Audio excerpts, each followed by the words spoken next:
আওয়ামী লীগের কার্যক্রম নিষিদ্ধ রেখে সন্ত্রাসবিরোধী আইনে সংশোধনী পাস, আর্থিক সহায়তা আশ্রয় দিলে কঠোর শাস্তির বিধান। বাংলাদেশে একটা জনমত সৃষ্টি হয়েছিল, সেই প্রেক্ষিতে তাদের কার্যক্রম নিষিদ্ধ করা হয়েছে। আর্টিকেল 47 অনুসারে সংবিধানের আইসিটি অ্যাক্টেও পরিবর্তন এনে সংগঠনের বিচারের জন্য সেই আইনটাও সংশোধন করা হয়েছে। বিএনপি সরকারের অধীনে নির্বাচন কমিশনের প্রথম পরীক্ষাকাল, ভোটের জন্য প্রস্তুত বগুড়া 6 ও শেরপুর 3 সংরক্ষিত নারী আসনের তফসিল। হামির উপসর্গ নিয়ে আজও ঢাকা ও রাজশাহীতে 4 শিশুর মৃত্যু, প্রকোপ বাড়লেও আতঙ্ক না ছড়ানোর আহ্বান স্বাস্থ্যমন্ত্রীর। জ্বালানি তেলের জন্য ফুরোচ্ছে না গ্রাহকদের অপেক্ষার প্রহর, দীর্ঘ লাইনের কারণে মহাসড়কে বাড়ছে যানজটের ভোগান্তি। হয়তো বা তেল আছে কিন্তু তেল দিচ্ছে না, তেলের সমস্যা।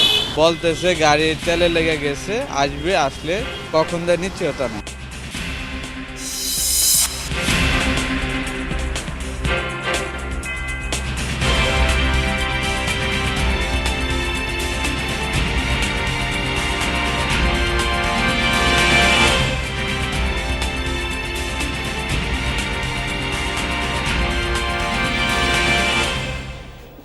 আমন্ত্রণ যমুনা নিউজে আপনাদের সাথে আছি আমি শাওন দত্ত।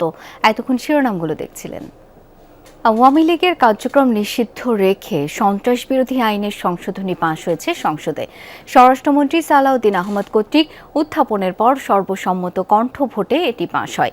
ফলে এখন থেকে কোনো ব্যক্তি বা সত্তা, অর্থাৎ রাজনৈতিক দল বা সংগঠনকে সন্ত্রাসে জড়িত অভিযোগে নিষিদ্ধ করতে পারবে সরকার। আর নিষিদ্ধ হলে অনলাইন, অফলাইন সামাজিক যোগাযোগ মাধ্যমে চালানো যাবে না প্রচারণা। কেউ আর্থিক বা অন্য কোনোভাবে সহায়তা করলে আনা হবে শাস্তির আওতায়। এদিকে লিখিত প্রশ্নের উত্তরে সংসদ নেতা তারেক রহমান জানান, জীবনমুখী ও অন্তর্ভুক্তিমূলক শিক্ষা ব্যবস্থা গড়ে তুলতে চায় সরকার।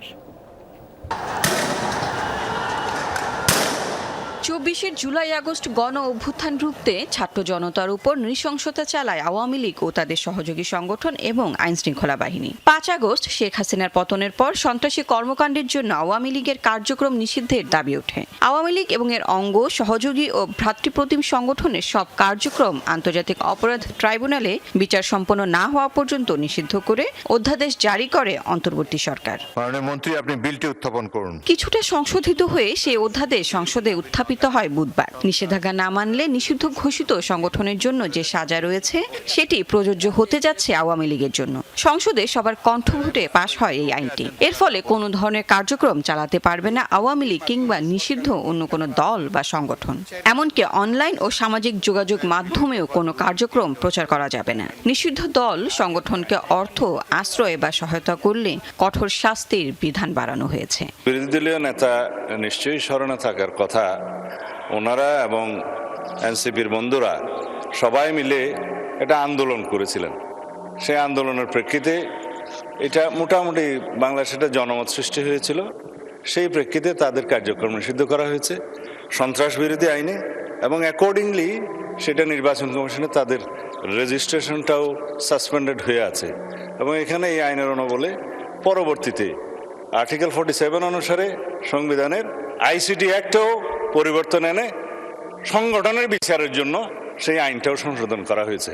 এদিকে সংসদে লিখিত প্রশ্নোত্তরে সংসদ নেতা তারেক রহমান বলেন, গুণগত, জীবনমুখী ও অন্তর্ভুক্তিমূলক শিক্ষা ব্যবস্থা গড়ে তুলতে বদ্ধপরিকর সরকার। আগামী 6 মাসের মধ্যে 2336টি কারিগরি ও 8232টি মাদ্রাসায় বিনামূল্যে ওয়াইফাই চালু করা হবে। মাননীয় সদস্যবৃন্দ, সংসদের বৈঠক। লাভলি বিথি, যমুনা নিউজ, ঢাকা। শুক্রবারও চলবে সংসদ অধিবেশন। এখন পর্যন্ত 44টি অধ্যাদেশ বিল আকারে পাস হয়েছে।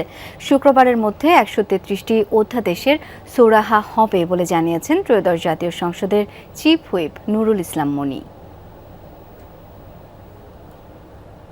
আমরা 44টা অর্ডিন্যান্স ইতিমধ্যে পাস করে ফেলেছি, 44টা 44, আর বাকি যা আছে আজকে, কালকে এবং পরশু দিনের মধ্যে ইনশাআল্লাহ আমরা বিশ্বাস করি 133টারই আমরা একটা ফয়সালা করতে পারবো। শুক্রবারই আমরা লাস্ট ডেট কাটাবো। শুক্রবারে আমরা ফার্স্ট সেশন, সেকেন্ড সেশন 2টা সেশনই করবো। শেরপুর ৩ আসনে জাতীয় সংসদ নির্বাচনের ভোট আগামীকাল। এরই মধ্যে এই আসনের ঝিনাইগাতী ও শ্রীবর্দী উপজেলার কেন্দ্রে কেন্দ্রে নির্বাচনী সরঞ্জাম পৌঁছে গেছে। নির্বাচন ঘিরে নানা অভিযোগের কথা বলেন শেরপুর ৩ আসনের জামায়াতের প্রার্থী মাসুদুর রহমান। বলেন, নির্বাচনে প্রশাসন বিএনপি প্রার্থীকে জয়ী করতে ইঞ্জিনিয়ারিং করছে। ২ উপজেলার ঝুঁকিপূর্ণ কেন্দ্র আমলে নিচ্ছে না প্রশাসন। আইন শৃঙ্খলা বাহিনীর বিন্যাস নিজেদের মতো সাজিয়েছে তারা। তিনি অভিযোগ করেন, বিভিন্ন কেন্দ্রে জামায়াতের এজেন্টকে ভয়ভীতি দেখানো হচ্ছে। এদিকে বিএনপির প্রার্থী মাহমুদুল হক রুবেল বলেন, জামায়াত প্রার্থীরা উচ্ছৃঙ্খল আচরণ করে নির্বাচনকে প্রশ্নবিদ্ধ করার চেষ্টা করছে। এদিকে বগুড়া ৬ সদর আসনের উপনির্বাচনও কাল। প্রধানমন্ত্রী তারেক রহমানের ছেড়ে দেয়া এই আসনে প্রার্থী ৩ জন।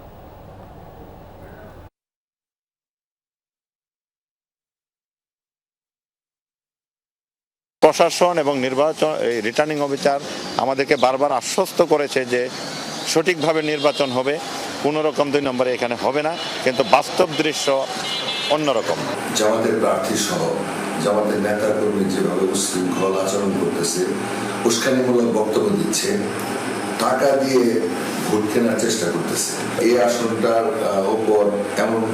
উপর নির্ভর করে সারা দেশের মানুষের কাছে নির্বাচন প্রশ্নবিদ্ধ হোক, এটা আমিও চাই না, আমার দলও চায় না। শেরপুরের নির্বাচন নিয়ে আরও জানবো। এই মুহূর্তে জেলার শ্রীবর্দী থেকে যোগ দিচ্ছেন সহকর্মী আল আমিন হক অহন। অহন, ভোটের সব সরঞ্জামগুলো কেন্দ্রগুলোতে পৌঁছেছে কিনা এবং ভোটাররা কতটা প্রস্তুত, কি বক্তব্য তাদের ভোট নিয়ে, জানাবেন বিস্তারিত। কেন্দ্রে কেন্দ্রে সরঞ্জাম পৌঁছে গেছে, উৎসবমুখর পরিবেশ, ভোটাররা অপেক্ষা করছেন আগামীকাল সকাল 7:30টায় যে ভোট শুরু হবে সেই ভোট উৎসবে অংশগ্রহণ করার জন্য।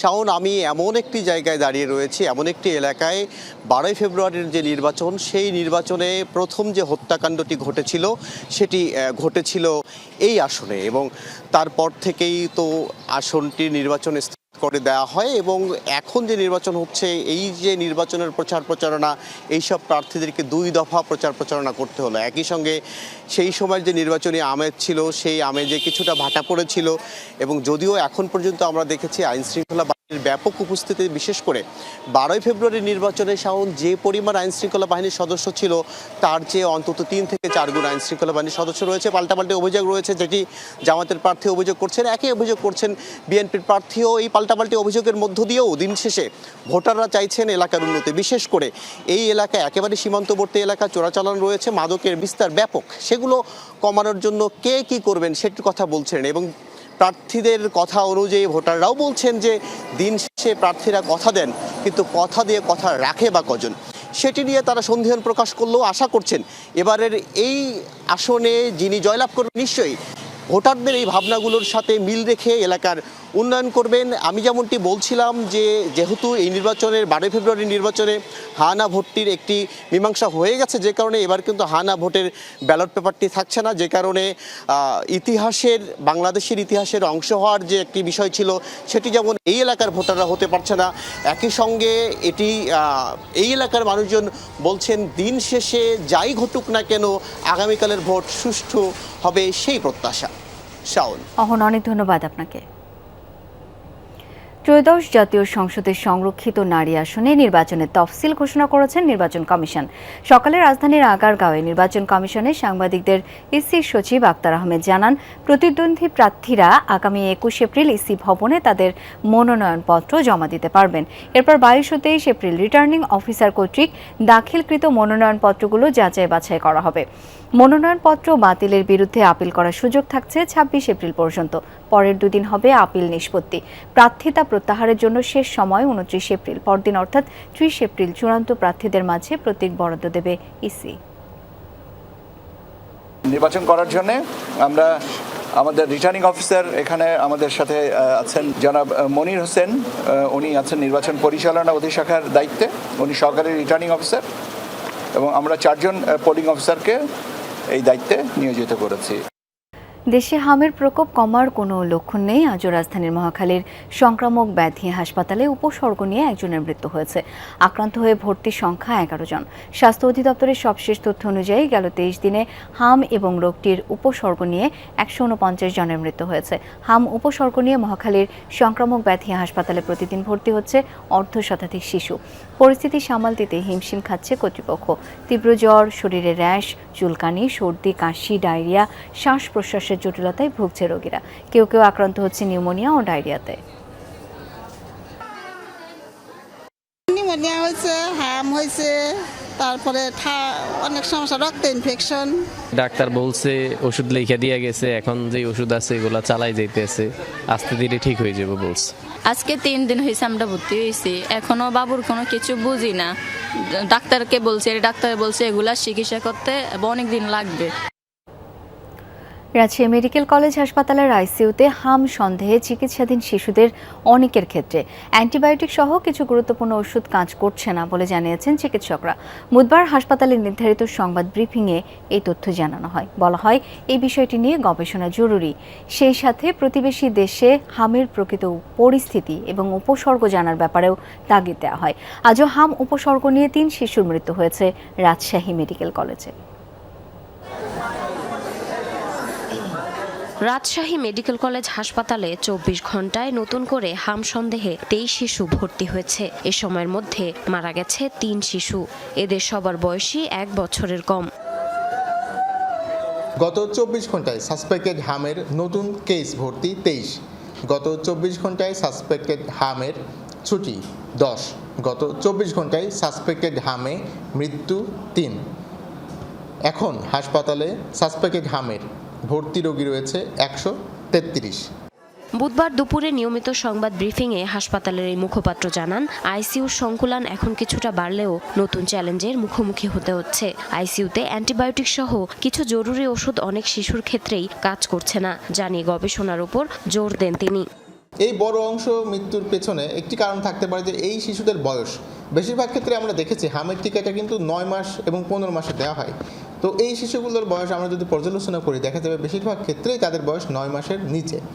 পাশের দেশে হামের প্রকৃতি ও পরিস্থিতি বিস্তারিতভাবে জানা দরকার বলেও মনে করেন এই চিকিৎসক। আমাদের পার্শ্ববর্তী দেশগুলোতে এই রোগের প্রকোপটা কেমন, সেখান থেকে যেহেতু হাম একটি ছোঁয়াচে রোগ, সেখান থেকে কোনোভাবে আক্রান্ত হচ্ছে কিনা এটি নিয়েও আসলে গবেষণা করা যেতে পারে। এদিকে এতদিন সরকারি হিসাবের বাইরে থাকলেও গত মঙ্গলবার থেকে নগরীর বেসরকারি হাসপাতালগুলোর চিত্র স্বাস্থ্য বিভাগে পাঠানো শুরু করেছে Rajshahi city corporation. Zarin অর্নি, Jamuna news. হাম নিয়ে অযথা আতঙ্ক ছড়াবেন না। দেশে রোগটি প্রতিরোধে ভ্যাকসিনের পর্যাপ্ত মজুদ রয়েছে। 20 এপ্রিল থেকে দেশজুড়ে টিকাদান শুরু হবে। সংসদে এমনটাই জানিয়েছেন স্বাস্থ্যমন্ত্রী সরদার মোহাম্মদ সাখাওয়াত হোসেন। সংসদে হাম নিয়ে ব্রাহ্মণবাড়িয়া 2 আসনের এমপি রুমিন ফারহানার প্রশ্নের জবাবে তিনি এসব তথ্য জানান। আমরা ডিক্লেয়ার করেছিলাম from 3rd may all over the country শুরু করার জন্য। আমরা এটাকে আরো এগিয়ে নিয়ে আসছি। আমরা আরো এগিয়ে নিয়েছি because we have been able to collect the necessary vaccines from UNICEF by this time, and so we are expediting the vaccination programme all over the country from 20th of this month। আমরা 14 দিন এগিয়ে নিয়ে আসছি। ত্রয়োদশ জাতীয় সংসদের অধিবেশনে বিভিন্ন বিল উত্থাপন করা হচ্ছে, যা সংসদ সদস্যদের কণ্ঠভোটে পাশ হচ্ছে। আমরা এখন সরাসরি সেখানেই চলে যাচ্ছি। গুম হয়েছে, তারা এই জন্য রক্ত দেয় নাই যে আমরা যে নতুন বাংলাদেশ গড়তে চাই, সেই বাংলাদেশের জন্য তারা একত্রে কাজ করবে না। জাতি কোনোভাবে এটা মেনে নিবে না। আমরা দেখি। ধন্যবাদ। পরবর্তী বক্তা মোহাম্মদ মুজিবুর রহমান চৌধুরী, মৌলভীবাজার 4। আপনার সময় 6 মিনিট। বিসমিল্লাহির রহমানির রহিম। মাননীয় স্পিকার, মাননীয় প্রধানমন্ত্রী, মাননীয় মন্ত্রীবৃন্দ এবং মাননীয় সংসদ সদস্যবৃন্দ, প্রথমে আমি মহান রাব্বুল আলামিনের কাছে শুকরিয়া আদায় করছি। মাননীয় স্পিকার, আমি আপনার মাধ্যমে এই মহান জাতীয় সংসদে দাঁড়িয়ে কৃতজ্ঞতা প্রকাশ করছি আমার এলাকার জনগণের প্রতি, যারা আমাকে সিলেট বিভাগের 19টি আসনের মধ্যে সর্বোচ্চ ভোটের ব্যবধানে বিজয়ী করেছেন এবং মাননীয় প্রধানমন্ত্রী তারেক রহমান সাহেবের হাতকে শক্তিশালী করেছেন। আজকের দিনে শ্রদ্ধার সাথে স্মরণ করছি বীর মুক্তিযোদ্ধা, স্বাধীনতার ঘোষক, বহুদলীয় গণতন্ত্রের প্রবক্তা শহীদ প্রেসিডেন্ট জিয়াউর রহমানকে। আমি আরও স্মরণ করছি যার আদর্শ মননে লালন করে জাতীয়তাবাদী দলের রাজনীতিতে এসেছি, মাদার অফ ডেমোক্রেসি, গণতন্ত্রের আবুসুর নেত্রী, 3 বারের সফল প্রধানমন্ত্রী বেগম খালেদা জিয়াকে।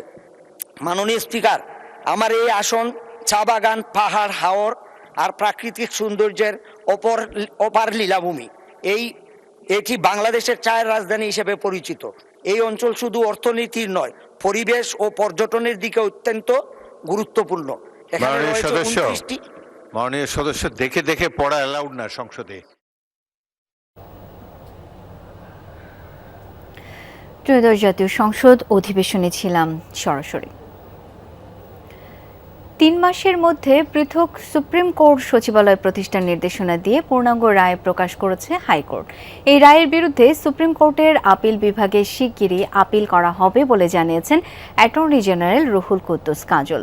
বুধবার সাংবাদিকদের একথা বলেন তিনি। অ্যাটর্নি জেনারেল বলেন, আপিলের পর নিষ্পত্তি হওয়ার আগ পর্যন্ত সুপ্রিম কোর্ট সচিবালয়ের কার্যক্রম স্থগিত থাকবে। তবে এদিন এই মামলার এমিকাস কিউরি শরীফ ভূঁইয়া বলেন, আপিল বিভাগই এই বিষয়ে চূড়ান্ত সিদ্ধান্ত দিতে পারেন। পাশাপাশি সুপ্রিম কোর্ট সচিবালয় নিয়ে একটি স্পষ্ট নির্দেশনাও আসতে পারে। এর আগে গত মঙ্গলবার রায়ের পূর্ণাঙ্গ অনুলিপি প্রকাশ করা হয়, যেখানে 3 মাসের মধ্যে সুপ্রিম কোর্ট সচিবালয় প্রতিষ্ঠার নির্দেশনা দেওয়া হয়। একই সাথে নিম্ন আদালতের বিচারকদের পদোন্নতি শৃঙ্খলা নিয়ন্ত্রণ ফিরিয়ে দেওয়া হয় সুপ্রিম কোর্টের হাতে। সংবিধানের আইনি প্রশ্নে জড়িত কথা উল্লেখ করার পরে আমাদেরকে সুযোগ দিয়েছে এটা চূড়ান্ত নিষ্পত্তির জন্য সুপ্রিম কোর্টে আপিল বিভাগে যাওয়ার। সুতরাং এটা আমাকে যেতে হবে, এই সচিবালয়টা থাকতে হবে এবং এটা কি প্রক্রিয়ায় নির্বাহী বিভাগ এবং আইন বিভাগ রাখবেন এটা ওনারা আলোচনা করে ঠিক করতে পারেন এবং অবশ্যই এই আলোচনায় বিচার বিভাগকে সাথে রাখতে হবে। রাজধানীর পেট্রোল পাম্পগুলোতে ক্রমেই বাড়ছে গাড়ির সারি, ফলে পাম্প সংলগ্ন রাস্তাগুলোতে বেড়েছে যানজট। এতে দীর্ঘ সময় বসে থেকে নাভিশ্বাস উঠেছে যাত্রীদের। অন্যদিকে 4-5 ঘন্টার অপেক্ষায় সীমাহীন ভোগান্তিতে জ্বালানি সংগ্রহে আসা মানুষ। সম্প্রতি পেট্রোল পাম্পগুলোতে গাড়ি এবং মোটরসাইকেলের লম্বা লাইন এবং এর ফলে রাস্তায় যানজট নতুন নয়, তবে ধীরে ধীরে তীব্র আকার ধারণ করছে এই সংকট।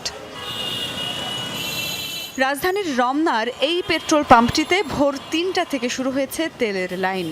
পাম্পের প্রবেশ মুখ থেকে লাইন চলে গেছে শিল্পকলা, ফরেন সার্ভিস একাডেমি এবং প্রেস ক্লাবের সামনে পর্যন্ত। লম্বা এমন লাইনে দাঁড়িয়ে তেল নিতে সময় লাগছে 4 থেকে 5 ঘন্টা। এমন পরিস্থিতি রাজধানীর প্রায় প্রতিটি পেট্রোল পাম্পে। প্রেস ক্লাবের সামনে থেকে সিরিয়ালে দাঁড়াইছি, প্রায় 1.5 থেকে 2 ঘন্টা সময় লাগছে। আমি 4টা পাম্প ঘুরে পাম্প আসছি, 2.5 ঘন্টা হয়েছে। মনে হচ্ছে আমরা রিলিফের জন্য দাঁড়াইছি। পুরো রাস্তা ব্লক, যা যাচ্ছে না এই আর কি। আসার পরে 1500 টাকার তেল দিচ্ছে। 1500 টাকার তেলে আমার কি হবে? 10টা সামান লাইন দিয়েছি, এখন বাজে 2টা। গলিটা হলো সরু গলি, তো এই কারণে আমাদের বাইক এবং এক সাইডে প্রাইভেট কারের কারণে পুরো জ্যাম লেগে গেছে। মোটরসাইকেল এবং গাড়ির লম্বা লাইনের কারণে তীব্র যানজটে স্থবির পুরো এলাকা। দীর্ঘ যানজটে বসে অবশেষে পায়ে হেঁটেই গন্তব্যে রওনা দিচ্ছেন অনেকে। যানবাহনের এই সারি সামলাতেও হিমশিম খাচ্ছেন ট্রাফিক পুলিশ। আমরা তো সকাল 6:30 আসছি আর কি, আসা দেখি গাড়ি সারিবদ্ধ দাঁড়িয়ে আছে, ওই কাঁঠাল পর্যন্ত চলে গেছে। তো সবারই একটি কথা, তেল লাগবে, তেল। তো আমরা যতটুকু পারছি রাস্তাটাকে ফ্রি রাখার চেষ্টা করতেছি। আমি অলরেডি 15 মিনিট ধরে হাইটটা সেই আপনার শাহবাগের পরের সিগন্যাল থেকে আমি হাইটে পর্যন্ত চলে আসছি। পুরোটা রোড জ্যাম, ওই সিগন্যালে আপনার অ্যাম্বুলেন্স পর্যন্ত আছে। আধা ঘন্টা ধরে আমরা দাঁড়িয়েছিলাম সিগন্যালের ওই পাশটায়, পরে সিএনজি ছেড়ে দিয়ে চলে এসেছি, হেঁটে যাচ্ছি। তেলের সমস্যার জন্য প্রতিটা গাড়ি যেতে পারছে না। তো এই ফিলিং স্টেশনে দেখলাম, ওইদিকে দেখলাম ওই যে আরামবাগের এখানে একটা ফিলিং স্টেশন, ওখানেও সেম অবস্থা। পেট্রোল পাম্প সংলগ্ন সড়কগুলোতে এতদিন কিছুটা জটলা থাকলেও বুধবার সকাল থেকেই দেখা যায় তীব্র যানজট। কিছু পেট্রোল পাম্প বন্ধ থাকায় এই সংকট আরও তীব্র আকার ধারণ করছে। দ্রুতই এই সংকট নিরসন হোক এমন প্রত্যাশা সাধারণ মানুষের। সুমাইয়া ঐশী, যমুনা নিউজ, ঢাকা। দর্শক, জ্বালানি তেলের সংকট নিয়ে আরও জানবো। এই মুহূর্তে সিরাজগঞ্জ থেকে যুক্ত হচ্ছেন সহকর্মী গোলাম মোস্তফা রুবেল। রুবেল, পাম্পগুলোতে ডিজেল সরবরাহ স্বাভাবিক আছে কিনা? যারা ক্রেতা রয়েছেন চাহিদা মতো তেল পাচ্ছেন কি? শাওন, আসলে পাম্পগুলোতে তেল সরবরাহ যতটুকু রয়েছে সেটুকু যদি শৃঙ্খলভাবে নেওয়া যায় তাহলে কিন্তু সকলেই কম বেশি পাচ্ছে, অর্থাৎ যতটুকু দিচ্ছে তা কিন্তু তাদের চাহিদা মতো পাচ্ছে না। আমি রয়েছি এখানকার সিরাজগঞ্জের উল্লাপাড়া উপজেলাতে রয়েছি, এখানকার পদ্মা অয়েল কোম্পানি যেটি সেখানে বিশেষ করে কৃষক এবং এখানে যানবাহন যেগুলো রয়েছে সেগুলোতে যে পরিমাণ তেল তাদের প্রয়োজন সে পরিমাণ তেল কিন্তু তারা পাচ্ছে না। এমনটাই ক্ষোভ নিয়ে কিন্তু তারা যতটুকু পাম্প থেকে দিচ্ছে নির্ধারিত সেইটুকু নিয়ে তাদেরকে চলে যেতে হচ্ছে। একই সাথে কিন্তু আসলে জানেন যে আমাদের সিরাজগঞ্জ জেলা সবচেয়ে কৃষি নির্ভরশীল একটি জেলা। এই জেলায় কিন্তু এখন সবচেয়ে বড় একটি উপজেলা হচ্ছে উল্লাপাড়া। এখানে কৃষি নির্ভর কিন্তু উপজেলাটিতে এখন কৃষকের কিন্তু সবচেয়ে বড় একটি সমস্যা সেটা ডিজেল। দেখতে পারবেন কাউন্টারে দুজন কৃষক এসে কিন্তু আসলে তারা সেই তেলের জন্য চাচ্ছে এবং তারা কিন্তু সেই পর্যাপ্ত তার যে প্রয়োজন সেই তেল কিন্তু পাচ্ছে না। একই সাথে কিন্তু পাশের যে ফসলি জমিগুলো রয়েছে সেই জমিগুলো কিন্তু আসলে জমিতে পানির জন্য কিন্তু হাহাকার করছে। অনেকটাই ধান কিন্তু বিশেষ করে লালচে হয়ে গেছে পানির অভাবে। আমি একটি পাম্প দেখানোর চেষ্টা করি আপনাকে। পাম্পটি হয়তো বা কদিন ধরে চলছে না, সেটা কিন্তু তার অবস্থান দেখলে বোঝা যায় যে আসলে পাম্পটির কী পরিস্থিতি রয়েছে। একই সাথে কিন্তু আসলে যেমন যানবাহনে যতটুকু প্রয়োজন ততটুকু পাচ্ছে না, অন্যদিকে কৃষক তার জমিতে অর্থাৎ এখানে ফসলে যে পানি দেবে, পানি দেওয়ার জন্য যতটুকু ডিজেল প্রয়োজন ততটুকু ডিজেল কিন্তু প্রয়োজন অনুসারে পাচ্ছে না। রেশিওভাবে অর্থাৎ রেশনিং পদ্ধতিতে এই তেল সরবরাহ করতে গিয়ে অনেকটা কিন্তু বেগ পেতে হচ্ছে কৃষককে এবং যানবাহন চালকদেরকে। অর্থাৎ সিরাজগঞ্জের এখানকার ডিপোতে খোঁজ নিয়ে আমরা যতটুকু জানতে পেরেছি যে পরিমাণ তেল এখানে মজুত রয়েছে তাতে তেল কোনো প্রকার সংকট হওয়ার সম্ভাবনা নেই। এমনকি জেলা প্রশাসকও বলেছেন যে সিরাজগঞ্জের যে পরিমাণ তেল এখন পর্যন্ত রয়েছে সেই তেল দিয়ে কিন্তু আসলে সিরাজগঞ্জে কোনোভাবেই কিন্তু কোনো সংকট সেই সংকট কিন্তু আসলে সিরাজগঞ্জে হবে না, এমনটা কিন্তু আশ্বস্ত করেছেন জেলা প্রশাসক। তারপরে কিন্তু আসলে সিরাজগঞ্জে যে পরিমাণ তেলের প্রয়োজন অর্থাৎ এই আমাদের বর্তমান ইরি মৌসুমে সেই পরিমাণ তেল কিন্তু কৃষক না পাওয়ায় কৃষকের মনে কিন্তু অনেকটাই ক্ষোভ সৃষ্টি হয়ে যাচ্ছে এবং এতে করে আগামী যে ধান মৌসুমটি সেই মৌসুম সঠিকভাবে কৃষক ঘরে তুলতে পারবে কিনা সেটি নিয়ে তাদের মধ্যে শঙ্কা রয়েছে। রুবেল, অনেক ধন্যবাদ আপনাকে। আগারগাঁও পাসপোর্ট অফিসে মোবাইল কোর্ট পরিচালনা করে দালাল চক্রের 14 সদস্যকে আটক করেছে র্যাব। সকালে র্যাব 2 এর নেতৃত্বে পরিচালিত এই অভিযান। আটককৃতদের মধ্যে 6 জনকে 5 দিন করে বিনাশ্রম কারাদণ্ড দেওয়া হয়েছে। 3 জনকে প্রাথমিক জিজ্ঞাসাবাদ শেষে ছেড়ে দেওয়া হয়। বাকিদের বিষয়ে তদন্ত চলছে। দালাল চক্রের ফাঁদে পড়ে অনেকে হয়রানির শিকার হন, তাই এমন অভিযান বলে জানান র্যাবের নির্বাহী ম্যাজিস্ট্রেট। দালাল বিরোধী অভিযানে গ্রাহক হয়রানি কমবে এই প্রত্যাশা পাসপোর্ট অফিসের কর্মকর্তাদের। নিজ তত্ত্বাবধানে ফর্ম পূরণ, টাকা জমা দেওয়ার আহ্বান জানান তারা।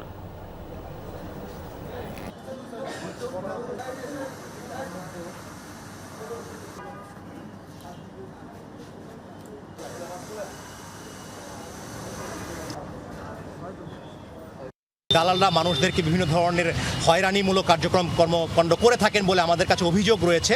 সেই অভিযোগের প্রেক্ষিতে আমরা আজকে অভিযান পরিচালনা করি। প্রায় 14 জনকে আমরা এখানে আটক করা হয় এবং তাদের মধ্য থেকে দোষ স্বীকারোক্তির ভিত্তিতে আমরা 6 জনকে 5 দিন করে বিনাশ্রম কারাদণ্ডে দণ্ডিত করি। আপনাদের মাধ্যমে আমরা সবাইকে জানাতে চাই যে আপনারা নিজের তত্ত্বাবধানে ফর্মটা পূরণ করেন, আর ফর্মটা পূরণ করার সময় আপনাদেরকে 3 থেকে 4টা পৃষ্ঠা প্রিন্ট করে দেয়। 3 থেকে 4টা পৃষ্ঠা প্রিন্ট করার জন্য আপনি তাকে কত টাকা দিতে পারেন? হয়তো বা 100, 200, 300 টাকা, বাট এর বেশি টাকাটা তাদেরকে দিবেন না। খাগড়াছড়িতে আধিপত্য বিস্তারকে কেন্দ্র করে দুপক্ষের গোলাগুলিতে ইউপিডিএফ মূল দলের এক সদস্য নিহত হয়েছে। সকালে সদর উপজেলার চম্পাঘাট এলাকায় এই ঘটনা ঘটে। পুলিশ জানায়, স্থানীয়দের মাধ্যমে খবর পেয়ে নিউটন চাকমা ওরফে নির্মলের রক্তাক্ত মরদেহ উদ্ধার করে সদর হাসপাতালে পাঠায় তারা। এ সময় নিহতের মাথায় গুলির চিহ্ন পাওয়া যায়। এছাড়া ঘটনাস্থলে গুলির খোসা পাওয়া গেছে। পাহাড়ের আঞ্চলিক সশস্ত্র সংগঠন United People's Democratic Front UPDF মূল দলের কালেক্টর ছিলেন নিউটন চাকমা। মহালছড়ি উপজেলার যৌথ খামার এলাকায় পরিবার নিয়ে বসবাস করতেন তিনি।